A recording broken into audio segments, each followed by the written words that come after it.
I'm Jeff Cornwall, and this is the Entrepreneurial Mind. Today my guest is Michael McManus. We'll be back to talk with Michael about his career in music after this.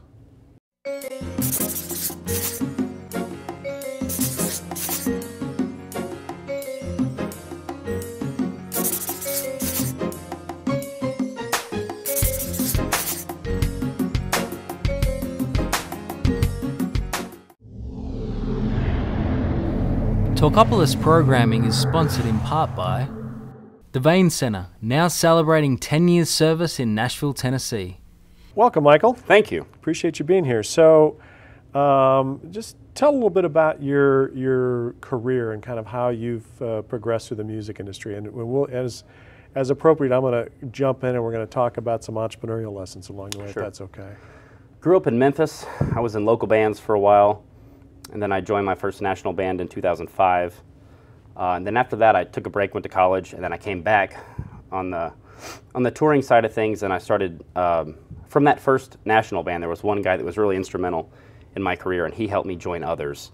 And from there, I've kind of been a work-for-hire, drummer in the studio and on the road, just for various groups.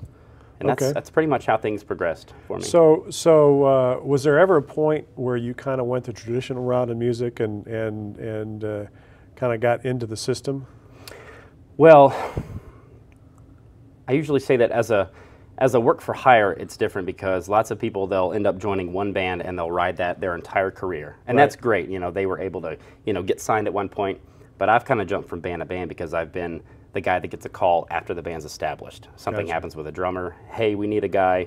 So it hasn't been the most traditional, way, but it's worked for me. I love it. So how do you manage a career like that? Because there isn't that stability or predictability, and Very true. and you're pretty much having to sell yourself as a product in the marketplace. How do you kind of position that product and position yourself to have that stability in work as you go along? Well, stability, that factor is interesting because there's not a lot, You're at one place one day, you're somewhere else the other day. It's so lots of constantly evolving things.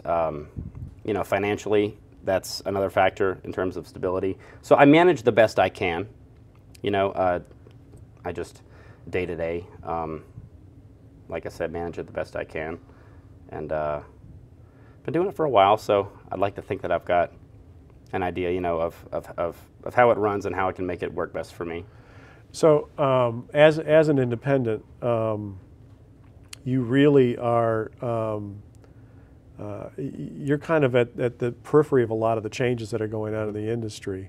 How have you had to adjust, and how have you watched kind of the industry adjust, and how's that changed what you do? Because it has changed remarkably just in the 12 years I've been in Nashville and been paying attention to this. It has.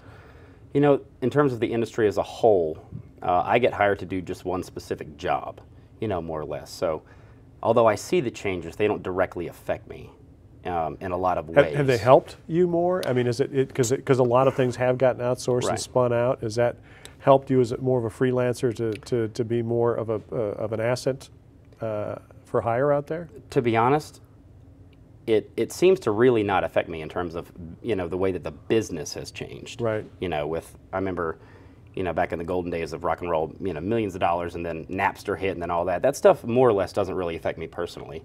I just get hired to come in, track drums or tour, things like that. So I pretty much just do the best I can at what I've been hired to do, and just keep my head down and go forward. Yeah. So where do you see all this going? How do you see this playing out as an independent musician, and is this a sustainable business model, as we say, or do you see position yourself differently over the coming years? It's definitely sustainable. I plan on touring and recording until I physically cannot anymore. So this is, what I've wanted to do since I was a little boy. Worked very hard at it. I'm fortunate to be where I am. I feel very lucky. So I want to keep going as long as I can. Thinking about other people wanting to break into this industry, what advice might you give somebody today? The whole notion of going out and getting a big break and signing that deal doesn't have the value that it used to have. So, what advice? And you've written a book that offers advice.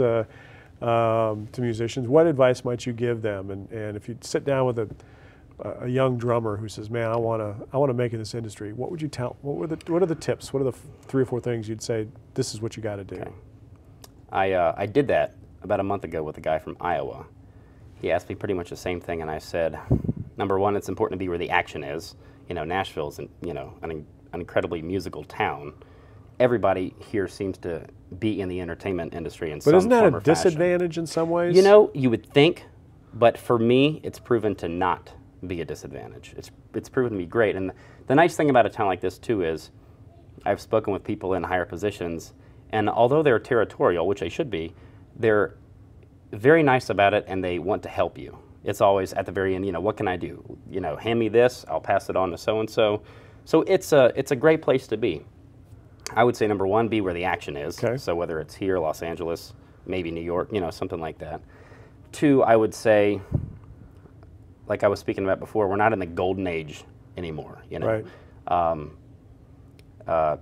You got to pay your dues and all that, but when you do start making money, it's important to, in my opinion, have another job while you're home.